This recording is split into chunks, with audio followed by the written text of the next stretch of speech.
શિયાળાની ઋતુનું વસાણું એટલે સાલમ પાક. આજે આપણે સાલમ પાક બનાવતા શીખીએ. સાલમ પાક બનાવવા માટે સૌપ્રથમ આપણે સૂકાવીમાં બદામ, કાજુ, મગજતરી, પિસ્તા અને અખરોટ લીધા છે,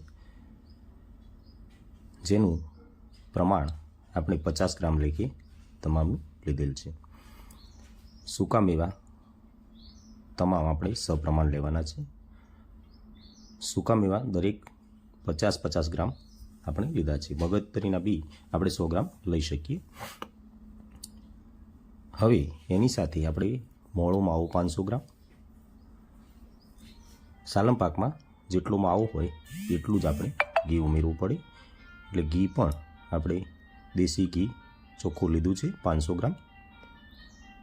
એની સાથે દૂધ પણ આપણે 500 ગ્રામ લઈશું.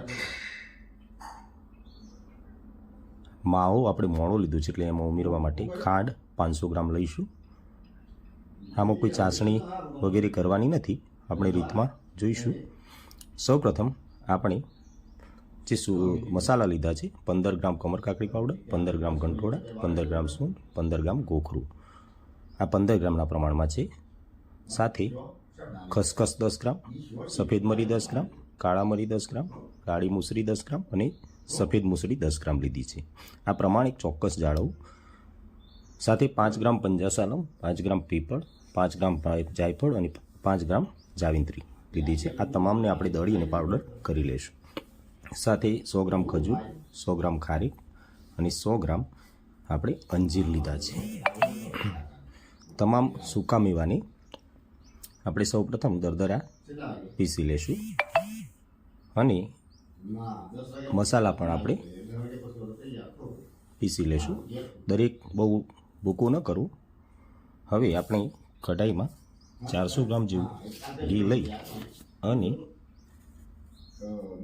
આપણે ઘી ગરમ થાય એટલે આપણે એમાં દૂધ નાખીશું. દૂધ થોડું ઉકળે એટલે એમાં આપણે ખાંડ ઉમેરીશું. ત્યારબાદ તમામ દળેલા સૂકા મેવા આપણે નાખીશું. ત્યારબાદ એમાં વાટેલું ખજૂર અને અંજીર નાખી અને મિક્સ કરીશું. શિંગોડાનો લોટ ઉમેરીશું અને દળેલી ખારીક પણ અંદર ઉમેરીશું. એક જ દિશામાં ફેરવતા રહી અને આપણે બનાવતા જઈશું. ત્યારબાદ કમરકાકડી, ગોખરું, સૂંઠ, કંઠોળા, ખસખસ નાખવાના છે. ત્યારબાદ સફેદ મરી, કાળા મરી, કાળી મુસરી, સફેદ મુસળી, પીંપળ અને પંજાસાલમ ઉમેરવાના છે. એક વાતનું ખાસ ધ્યાન રાખજો કે જાયફળ અને જાવિત્રી હંમેશા છેલ્લે ઉમેરવા, નહીંતર સાલમ પાક કડવો થઈ જશે.